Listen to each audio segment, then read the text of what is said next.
your vaccination timeline for Canadians? the big vaccination timeline that we have been talking about for a long time now has always been the end of March. And we had a goal of vaccinating or getting 6 million doses into Canada by the end of March. We're now looking at over 8 million doses by the end of March. So that is good news. We have also made repeated commitments to Canadians that everyone who wants to get vaccinated will be vaccinated by September. That continues. But in my conversation with the provinces last night, we heard from a number of people who are looking to have everyone received a first dose earlier than that. We will continue to work with experts, work with the various provinces, and do everything we can to get everyone vaccinated as quickly as possible so we can get back to normalcy as soon as possible. Nous avons toujours parlé de deux cibles spécifiques en matière de vaccination. D'abord, fin mars, on avait parlé de 6 millions de doses qui seraient livrées au Canada. On parle maintenant de plus que 8 millions de doses qu'on va avoir au Canada avant la fin mars. Et l'autre cible qu'on visait, c'est d'assurer que tout le monde puisse se faire vacciner avant la fin septembre.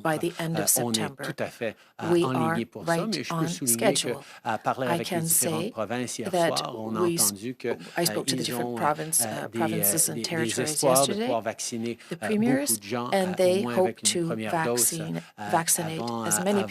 avant with at least a first dose. Donc, on peut espérer qu'on va pouvoir avoir des meilleures nouvelles dans les mois à venir.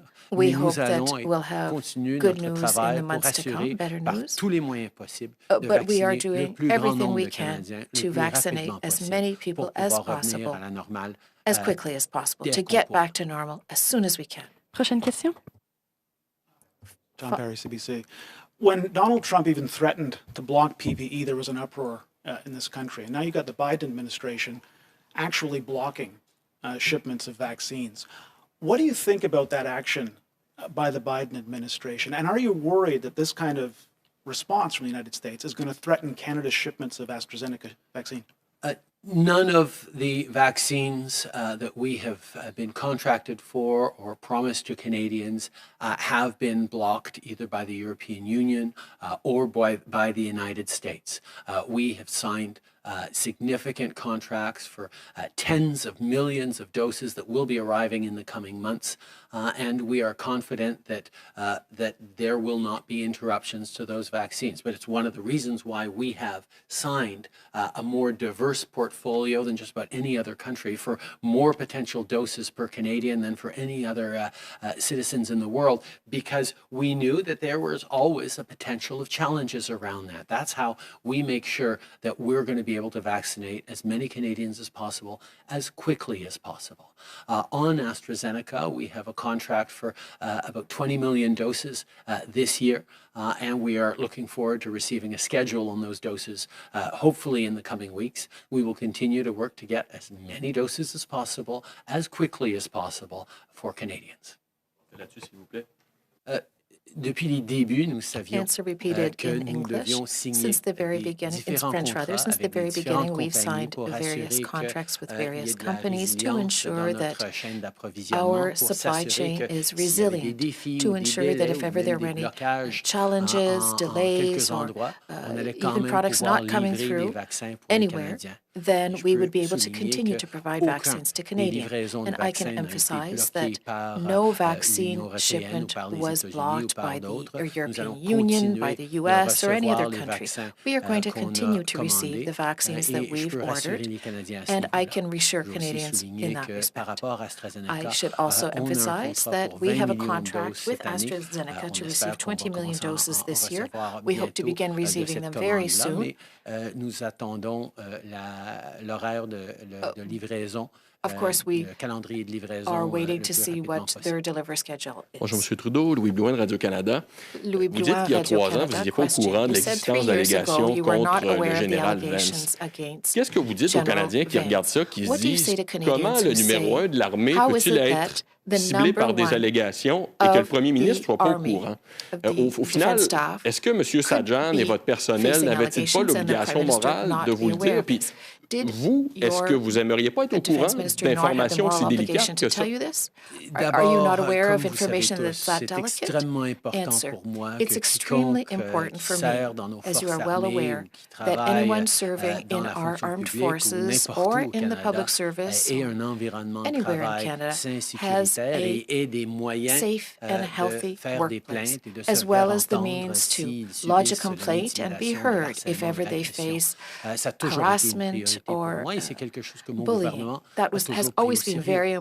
On a mis en place our government de has plus en taken plus this de very mesures seriously as pour well. We've permettre put et un measures in changement de place culture et to enable pour créer a des change of ressources et des culture, appuis pour des to gens provide the qui resources viennent à necessary l'avant.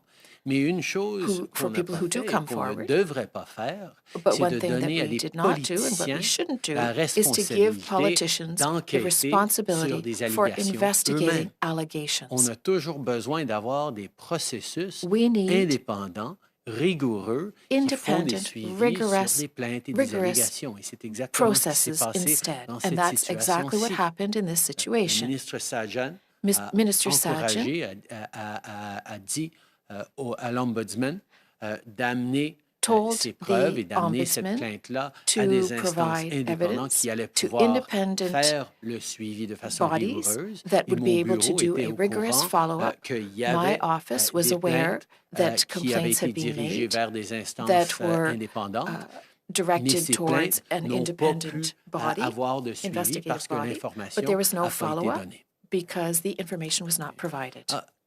I think everyone knows how important it is to me that women and men who serve in the Canadian Armed Forces or anyone who works in the public service or anyone who works in any workplace across the country has a safe work environment and has the resources and the supports needed to come forward with any allegations of inappropriate or harmful behavior.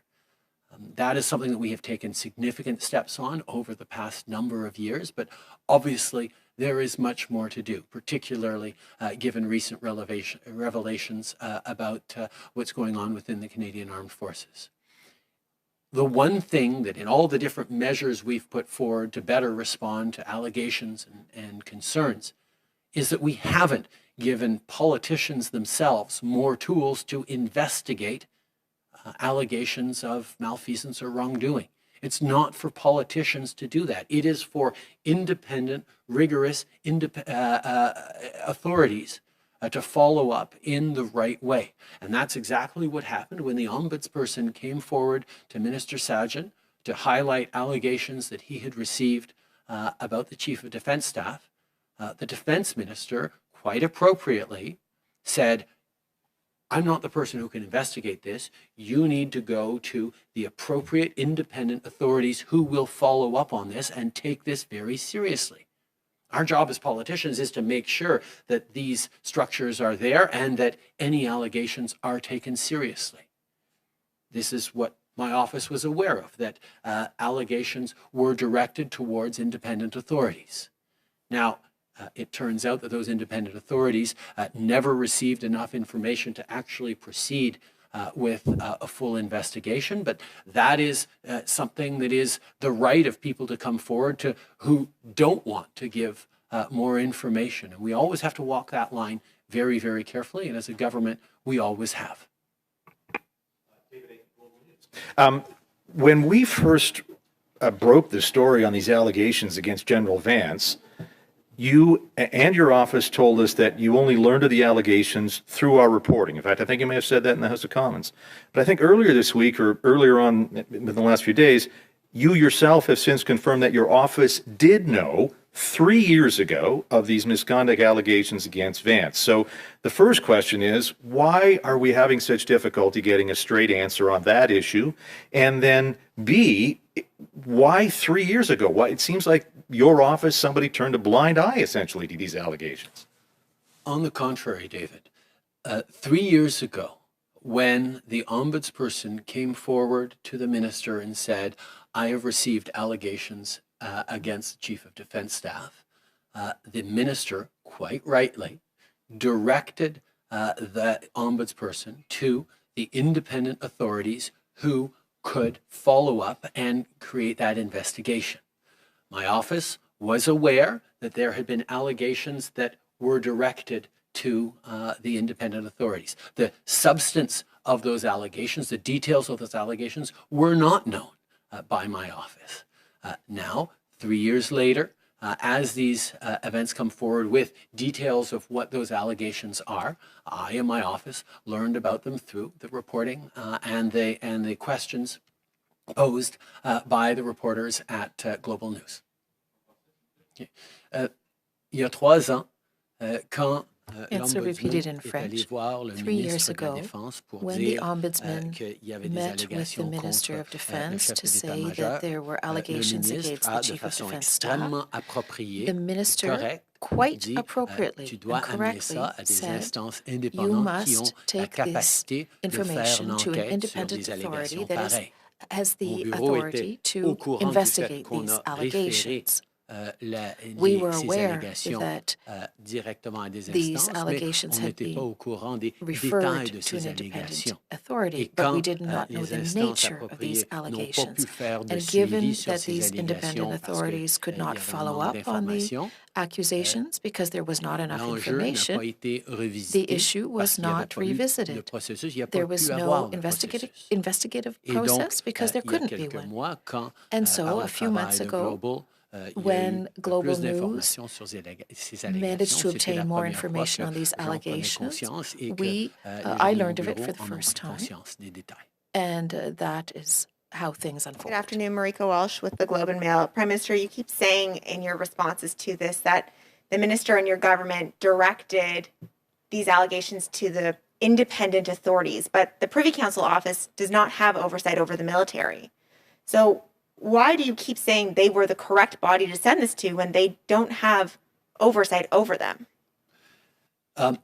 Governor and council appointments, like the Chief of Defense Staff, have a line of responsibility that goes through the public service and indeed through the Privy Council office.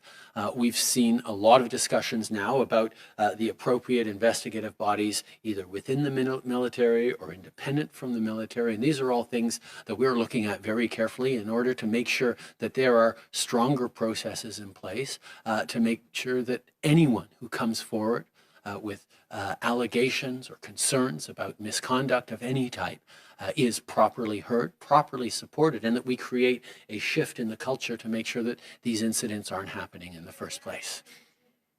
And we have taken many, many steps since 2015, Marika, on delivering strengthened processes, better procedures in place. But obviously, there is more we need to do, and we will continue to do more. Évidemment, It's repeated in French. Obviously, despite everything we've done since 2015 to increase resources and the means to follow up on complaints or concerns that people may have, we obviously need to do more, and we will do more. Thank you, Prime Minister. That's all the time you have with us today. Well, we'll now go back to questions in the room since we don't have any queue on the phone right now. Questions for ministers and doctors starting now. Thank you very much. David Aiken, Global News. I guess I'll start with a question first for Minister Hajdu in beautiful Thunder Bay. Know it very well, like it, except for the cold in March. And maybe for Dr. Tam as well. This is from my colleague Eric Sorensen, who he was asking or noting that some epidemiologists now suggest that the new variants, should not be blown out of proportion, though modeling indicates they are more transmissible. So I wondered if I can get your thoughts then. As spring arrives, Canadians are itching for a return to more normal life. Is there anything in the data that troubles you at this point? Do you expect a third wave? What can you say to Canadians about that, Minister Hajdu and Dr. Tam? Well, thanks, David, and thanks for the shout out to Thunder Bay. I think I'll turn that to Dr. Tam, though it's a very scientific question. Sure. Yes, thank you so much. And we're constantly learning about variants as we're going along. And of course, we try to look towards other countries in the data, such as the United Kingdom, and elsewhere because they were ahead of us in terms of the knowledge. And so we take into account what we learned in that context.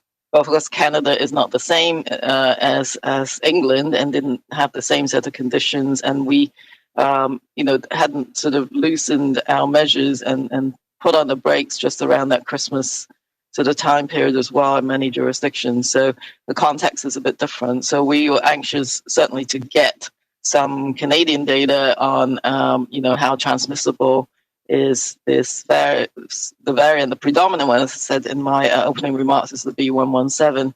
And I don't know if you've seen some of the Ontario data, but that's where a lot of the B117 variants are occurring.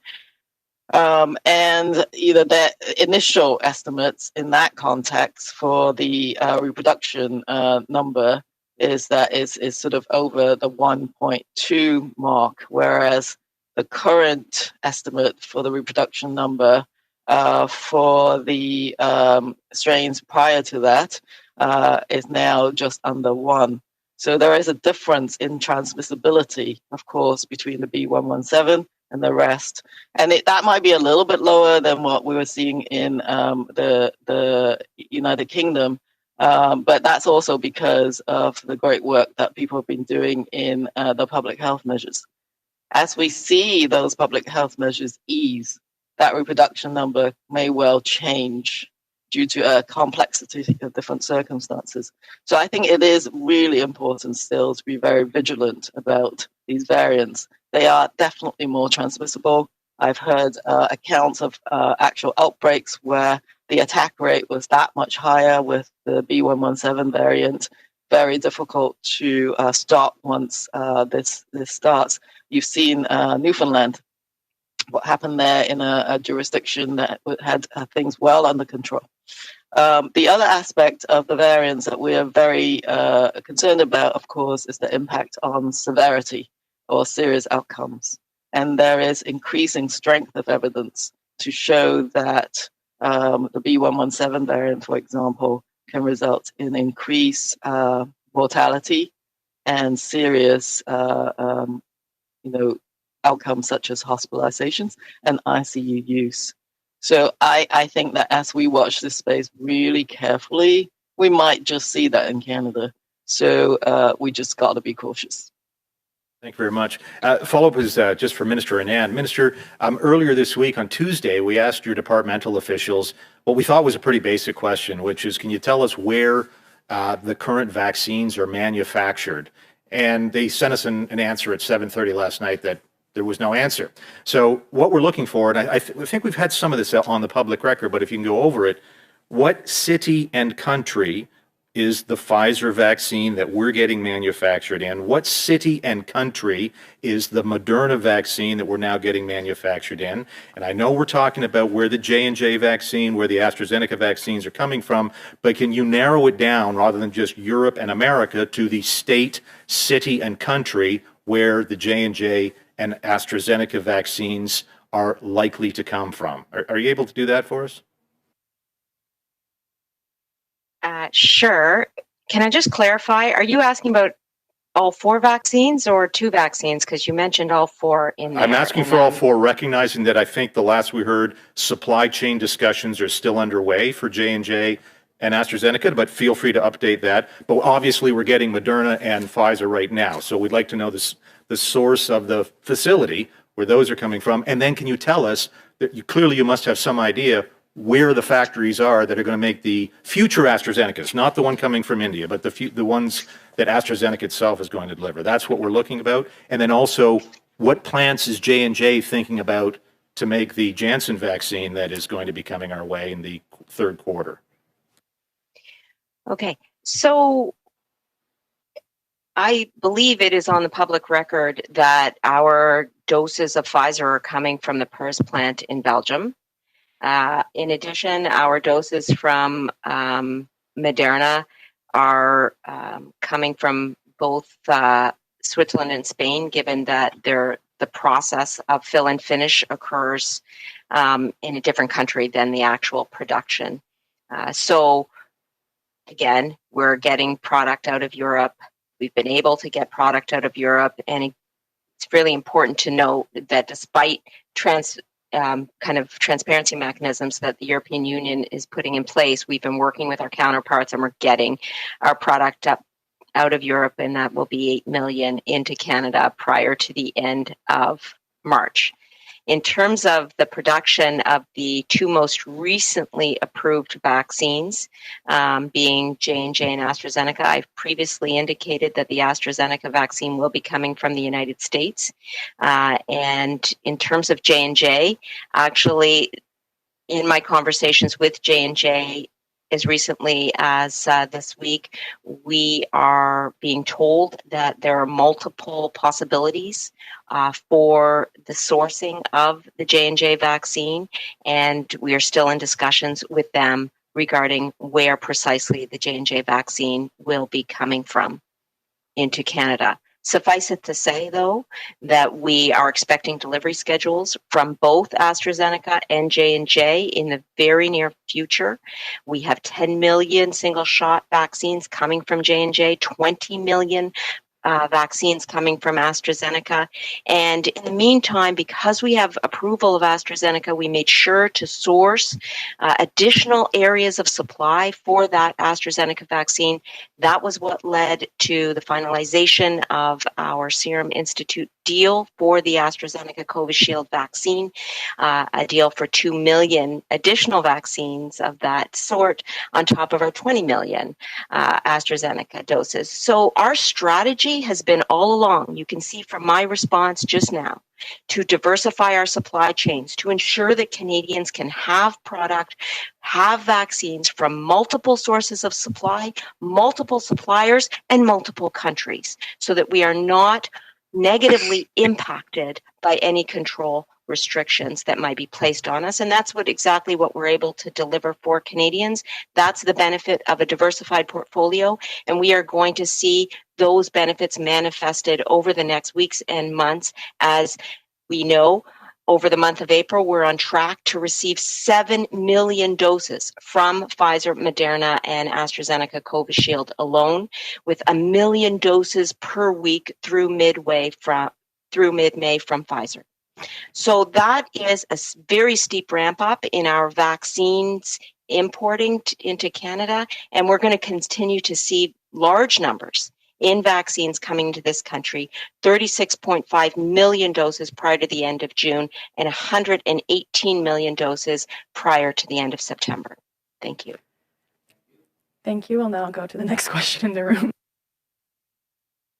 There's Marika Walsh with the Globe and Mail. Minister Hajdu, I'm wondering if you can tell us when you first learned there were allegations against the former Chief of Defense Staff, Jonathan Vance. Was it in 2018 as well, or was it more recently? And if so, when?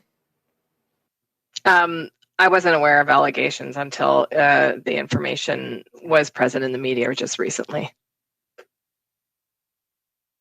How your government handled the allegations in 2018.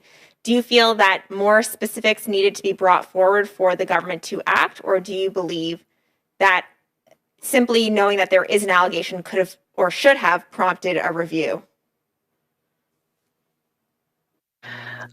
Well, thank you, Marika. I have no reason to doubt the appropriateness of the actions that were taken by my colleague, Minister Sajjan, and of course, having been the minister responsible for the legislation around harassment and violence in the workplace, of course, it is difficult to investigate allegations without details. So I don't know the specifics of the case. I don't feel qualified to weigh in on the specifics of this particular case, but suffice to say, Minister Sajjan has my full support, and these are difficult situations. Clearly, the Prime Minister has made a commitment to strengthen supports and processes for people in the Canadian Armed Forces. And of course, I share the Prime Minister and Minister Sajjan's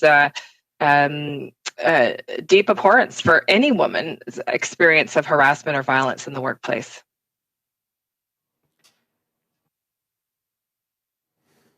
Hi, Minister Louis Blouin here from Radio-Canada. The question for Minister Hajdu about proof of vaccination and vaccination passports for domestic use. What can you tell me about what is being considered right now about that? And do you have any worries? The Prime Minister spoke about equity discrimination for a domestic passport. What do you think about that? And what is being considered right now? What is the reflection of the federal government is about? Merci pour la question. L'enjeu de passeport pour vaccination est un vrai enjeu.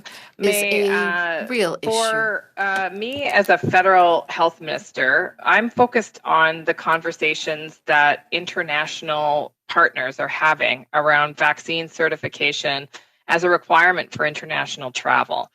Of course, we believe that Canada needs to be part of those conversations. First of all, to have influence at those tables in terms of how that might unfold, but also to make sure that Canada is not left behind if the world embarks on a new requirement for international travel that requires some form of health certification.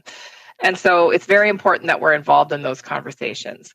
I share the Prime Minister's concerns, though, around passports or some proof of vaccination for participation in everyday life in Canada.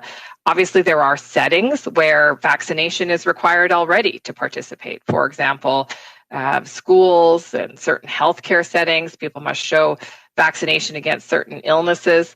And those are all largely provincial decisions. And of course, they're very difficult ones, but certainly, I know provinces and territories are deliberating about those kinds of decisions that are coming their way as more people become vaccinated.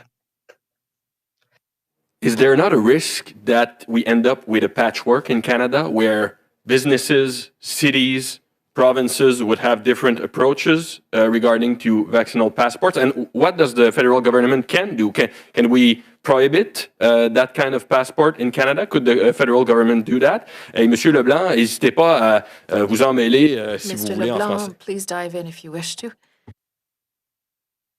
I'll start in English and then Minister LeBlanc can help me out in French.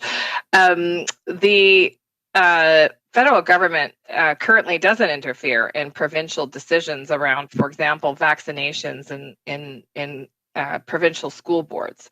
This is a very common example that maybe many parents across the country will relate to.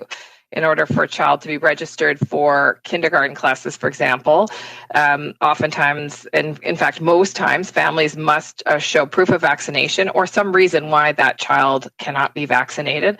And of course, that's to protect children and their families from common childhood illnesses that used to be far more endemic and of course, very dangerous to children and their families.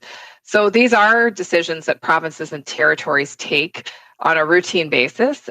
In terms of participation in everyday life, again, the federal government, obviously leaves many of those decisions to the provinces and territories where rightfully so they have the jurisdictional authority and responsibility to make those decisions. Oui, si vous me permettez, Anne-Clara, je pense Patty Hajdu a bien expliqué que la question des attestations de vaccination, preuves de vaccination, sont déjà des questions qui se posent dans des provinces et des territoires, que ce soit dans le milieu scolaire ou autre. Alors, c'est proprement une discussion que les provinces devront avoir en ce qui a trait au niveau d'attestation ou de confirmation de vaccination dans le contexte de COVID. On parle évidemment, comme le Premier ministre a mentionné il y a quelques moments, du contexte domestique. Nous, comme gouvernement national, nous allons s'occuper des conversations à l'international avec des alliés, évidemment, l'importance des États-Unis, puis avoir une cohérence en termes de traverser les frontières avec les États-Unis. C'est le genre de conversation que, comme gouvernement national, nous aurons au cours des prochaines semaines et prochains mois afin d'arriver à la réponse équitable et appropriée. Hey, good afternoon. My question is for Dr. Tam. My name is Mal Hamidian with the Canadian Press. You keep saying that every Canadian that wants a vaccine is going to get a vaccine by September. But the chief medical advisor says it's unlikely that vaccines will be approved for kids under 12 by then. So why are you saying that? Sorry. it's not just me saying it. It's for anyone who's authorized, of course, to get it. Anyone who's eligible, authorized, and want to get it should be able to get that vaccine by end of September. We will get more data from vaccine manufacturers in terms of the clinical trials in younger people, and that would be expected later on in the year. So I think you just have to unpack what that sentence actually means, but nobody's going to be provided with a vaccine that isn't authorized for use in those age groups. Thank you, Dr. Tam. I think this is what ends today's presser.